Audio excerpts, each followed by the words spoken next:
Hi loves, Miss Palmer here, and we are going to be doing a lot of writing today, so you will need to pause this video several times to make sure that you can copy down all the notes, considering our objective is to be able to translate, solve, and graph a two-step inequality word problem.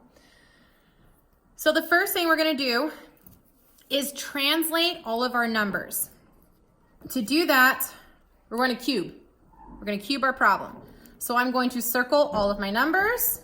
I see 8, I see 6, and I see 68. I'm going to underline my question, which is to translate, solve, and graph.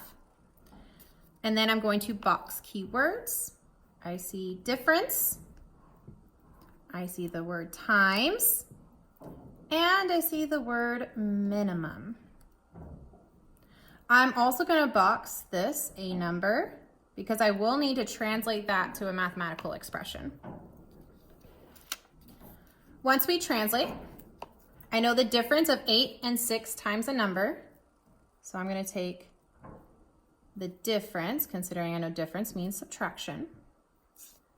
I have the difference of 8 and 6 times a number is a minimum. So we need to think, what does minimum mean in math?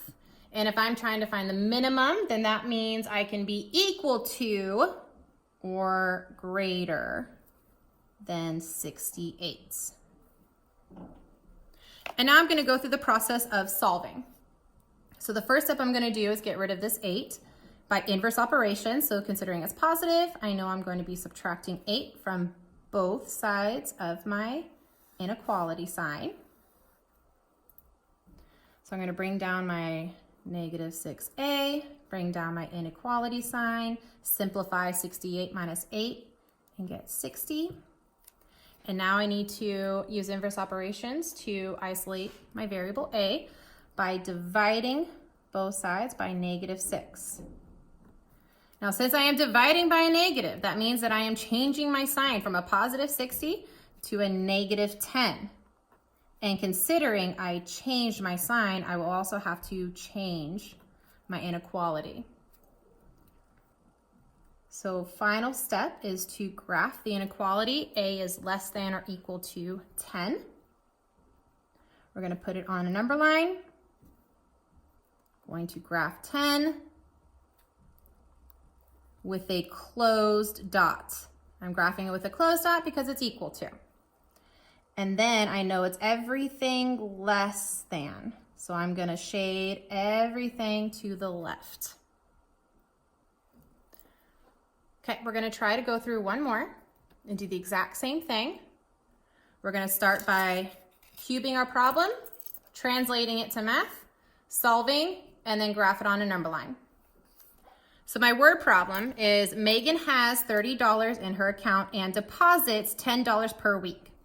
How many weeks will it take Megan to exceed $150?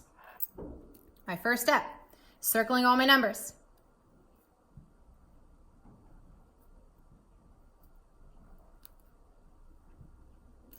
I will underline my question. I know that I'm looking for how many weeks will it take Megan to exceed $150. Going to box all of my keywords. I'm going to box the word has because that tells me that's my starting. I already have that. And then I'm going to box the word deposits because that tells me the 10 is going to be positive. I'm going to box the word per. That tells me I'm multiplying 10 times the amount of weeks. And I'm going to box the word exceed because exceed does mean an inequality. So now all I'm going to do is take all of these keywords and all of these numbers and then translate it to math. So she has $30 in her account. She already has that. She deposits, so she's adding $10 per week. So 10 times weeks. And considering she needs to exceed $150, that means she needs to get greater than $150. And now I'm going to do the same steps we did above. I'm going to start by getting rid of my constant by subtracting, considering this is positive, from both sides of my inequality sign.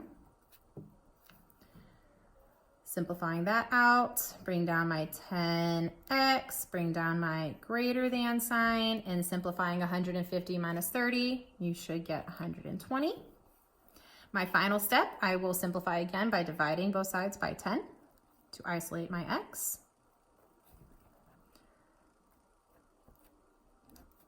So I know